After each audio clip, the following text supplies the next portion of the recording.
In previous videos, I discussed about strain energy waves along the cortex layers and its kinematics. Furthermore, the direction of this wave traveling from sensation to perception, a feeling, cognition, and finally action.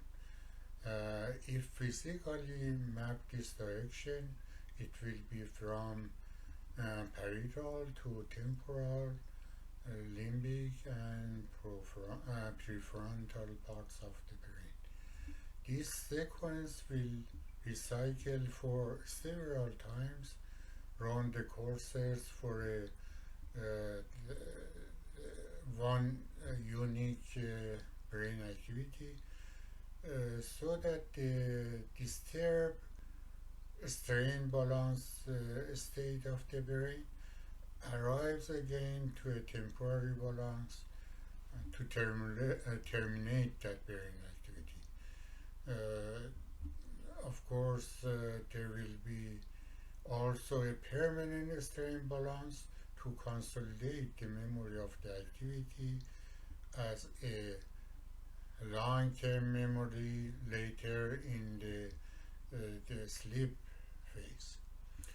However, a gradient of strain residual for each brain activity determines its kinematics level of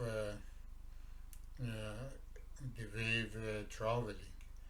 It was described that strain residual distribution in kinematics language is the feeling distribution in psychological term.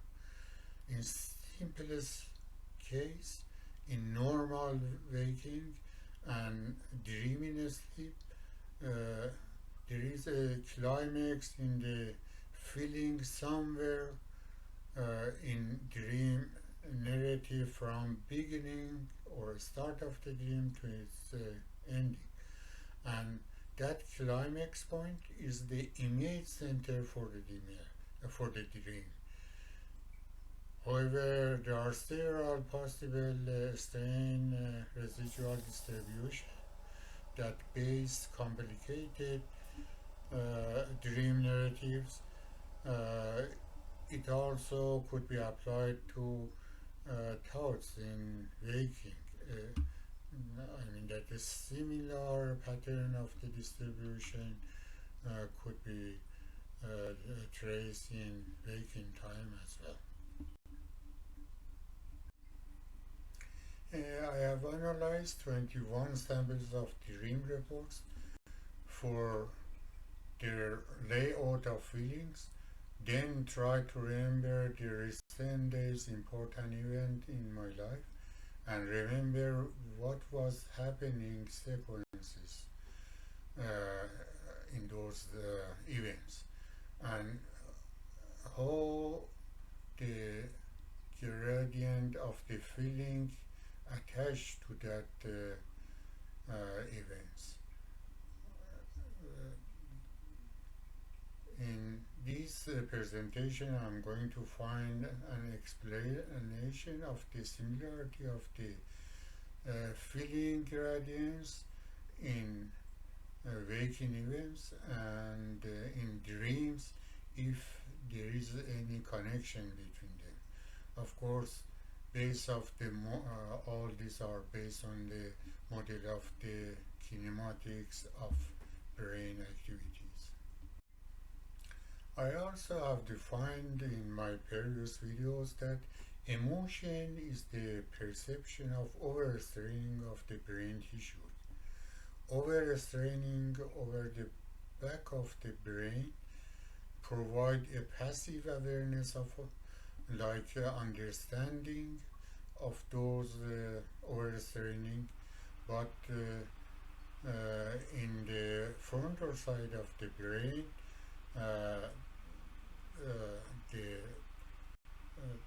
overstrainings or strain residuals will create signal of the self-talks speech or action, depending how high is kinematics level of the strain wave uh, is. Uh, it is very low during the dreaming sleep, so self talks will happen there. But in waking, the strain waves are so uh, kinetic, kinetic and speech and action could be outcome of those states. The brain during waking time assess and judge mostly external inputs, but it assess and judge only internal inputs during sleep. In both cases, inputs will form a short-term memory, then conflicts between short-term memory and long-term memory will produce strain energy, flow of the strain energy. Strain energy current in one side follows and back brain activity, and in other side it leaves uh, some remain strain residuals in places and cumulatively in the amygdala. The remain strain residuals firstly is because of the difference is in viscoelastic property of different locations in different times and places or areas. Second, strain residuals back working memory, reminding to continue the same or similar activity in a later time. But if it does not happen and it remains suppressed, it will pop up in memory building and awareness of that process as dreaming during. In a physical domain, strain residuals will cause some post actions to happen. As I told, to do the interrupted action in a time later on, or uh, popping up as a dream in sleep. But visualization of the post actions as dreaming uh, is a psychological phenomenon with a consciousness element, which is it is of course beyond physical domain. So in materialistic ground, viscoelasticity is the governing factor. However, in a continuum ground, it needs resonation between this materialistic ground and encoded information that we call it as memory or uh, long-term memory, which has got conflict and challenge with short-term memories. Thoughts in waking and dreams in sleep have almost the same structure as language has. Their similarity helps us to tell it to other people or write it down. The difference is thoughts are more precise, contingent in parts, and can transform in a social media. We can retail or we can tell it to others. But dreams are self-talks, and only dreamer understand it in the time of dreaming. Dreamer him or herself hardly can understand it in waking time. The reason is a high strain energy kinetics in waking for thoughts, speech, and writing, but the low strain carrier wave in sleep.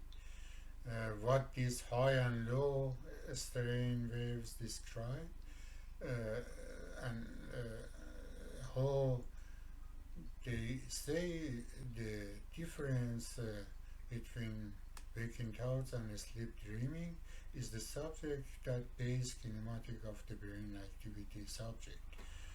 I will describe it as much as I can. The difference between the waking thought and sleep dreaming is how short-term and working memory form in these two different phases of mind. How long-term memory consolidate, how those short and working memories form and interact with long-term memory, and when why they're the, against limited access, uh, they have to long-term memory by following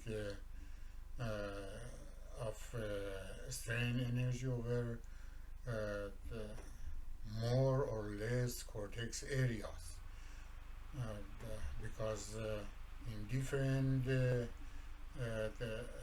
strain wave states, there are different possibility for that axis. The other factor is the time residence, that interaction between the short and working memories takes with the long-term memory in each state of mind. We can define stages of the sleep from deep sleep to light sleep, and then waking states of mind from relaxed waking to focused waking based on the strain carrier wave kinematics. Dependence of the sleep stages, sleep, waking, switching to each other, and waking states is by means of strain residual accumulation and discharging. Uh, this dynamic, I mean that dynamic of the strain residual accumulation and discharging, is the cause for switching from one brain activity to another continuously, as well as one stage to other stage of mind intervallically during the day. I mean that from waking period to the sleep period.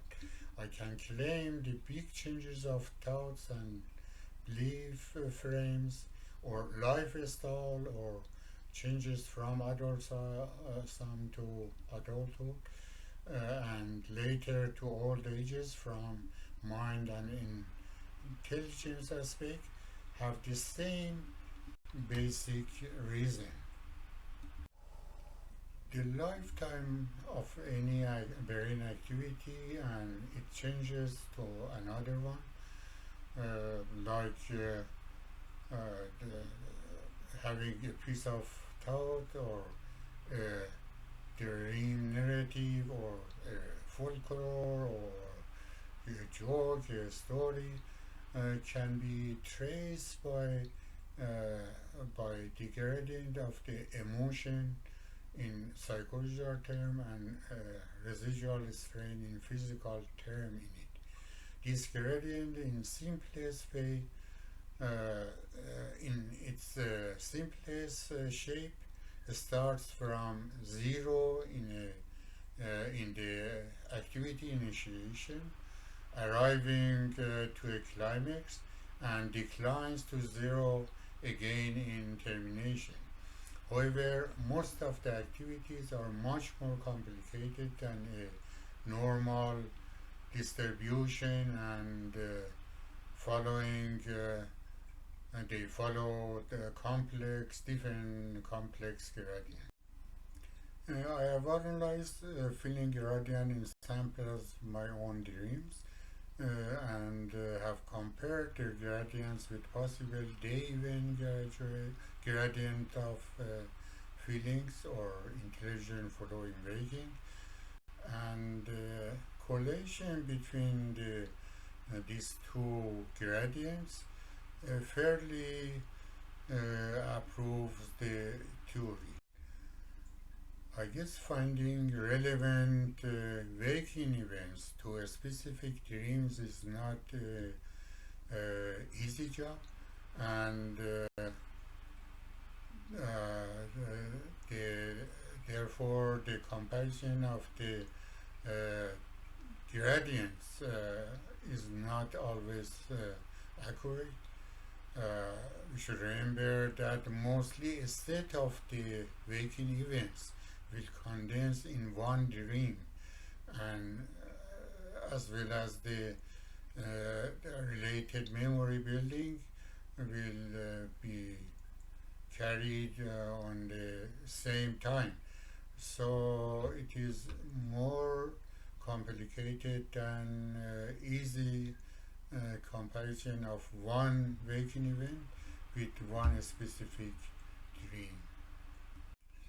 Analyze of the distribution of the feelings in my sample dream showed that there are two types.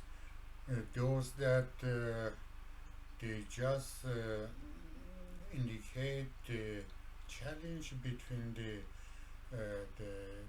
feeling during the event in waking and in the dreaming time, which those feelings almost should be the same, but distribution has got some differences. The second type is just distribution will end with a different pattern than waking dream, and it indicates or advise for an action for problem solving to solve the problem we had in the waking.